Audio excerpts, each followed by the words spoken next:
Everybody, make sure you hit the like, make sure you hit the subscribe button. I did like a live like 2 days ago talking about Omar Khan. Why hasn't he re-extended Mike Tomlin? How Tomlin has been building this franchise, and how we've been doing this, and how Tomlin needs to be extended. I've been writing about it. Just wrote the other day, should Tomlin be paid as much as Sean Payton, whatever, blah, blah, blah. And I haven't even looked at the details of this contract anyway, because Tomlin is a polarizing figure. Ever since he's been signed to the Steelers, you've been having naysayers about Mike Tomlin, like Mark Madden, who does nothing but slander the guy's name, takes his resume out of context, and anytime he does anything wrong or says one thing, he'll spin his words out of context. Any little play or any little situation or scenario that happens with the Steelers, it might not even necessarily be on Tomlin.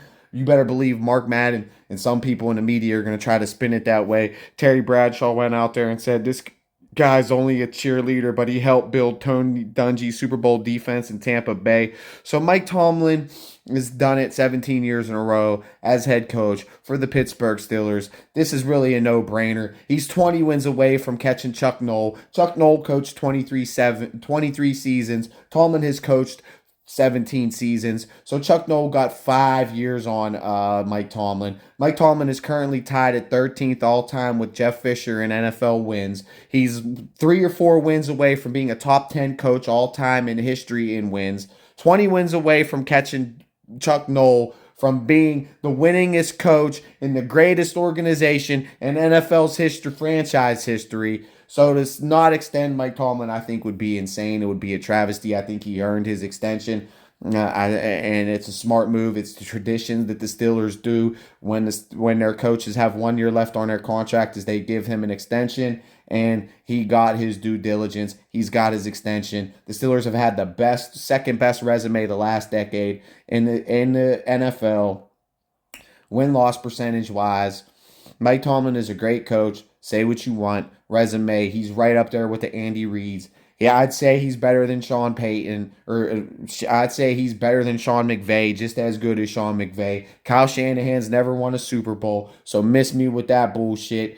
Harbaugh, they're neck and neck. I'll argue all day he's better than Stefanski, McDermott, a lot of these big name coaches, this and that. Tomlin does it consistently year in, year out. The Steelers have been pretty much picked to be dead last in the division the past 4 or 5 years, and they haven't sniffed it yet. So what is it? What is it? It's coaching, because there's been a lot of miscues in terms of the front office moves, especially with Kevin Colbert. Now we got Omar Khan in here getting big grades. And I said, you know what? If he doesn't extend Tomlin and he doesn't do all this shit, and, if things collapse, like, what can we really give Omar Khan an A for? Russell fell in his lap. Justin Fields fell in his lap, and, maybe he had a good draft, maybe he didn't. As a Steeler fan, yes, I think he had a good draft, and we filled a lot of holes of need that we needed in a draft. And that first round, that lineman looks like he's a big boy. I like Logan Wilson. We'll see what we get out of Roman Wilson. And we'll see what we'll get the center out of West Virginia. We'll see what we get out of him, because he's supposed to be a starting caliber center.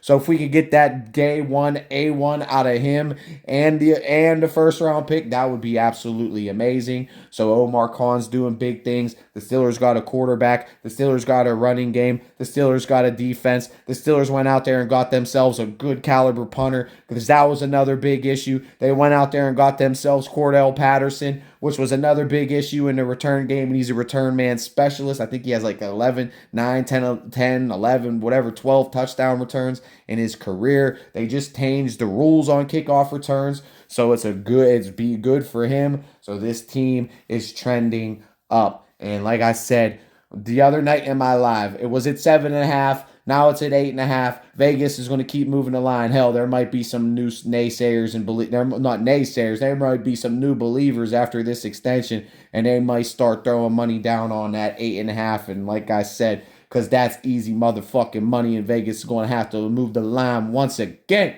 So here we go, Steelers. Let's get this shit done. And Tomlin, your name's all over this shit. We got 3 years in the window. These 3 years, yo, it's wide open for the Steelers, bro. It's looking wide open for the Steelers.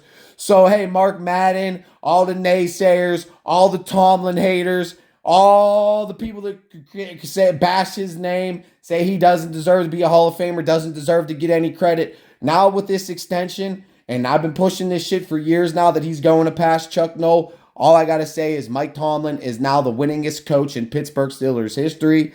And that's the only way you can spin this story. And it took Andy Reid to win fucking 20 years to win a Super Bowl. Tomlin's only coached 17. And like I said, the window's wide fucking open the next 3 years for this team, bro. Straight the hell up. So here we go. Steelers love to move. Let's go, baby.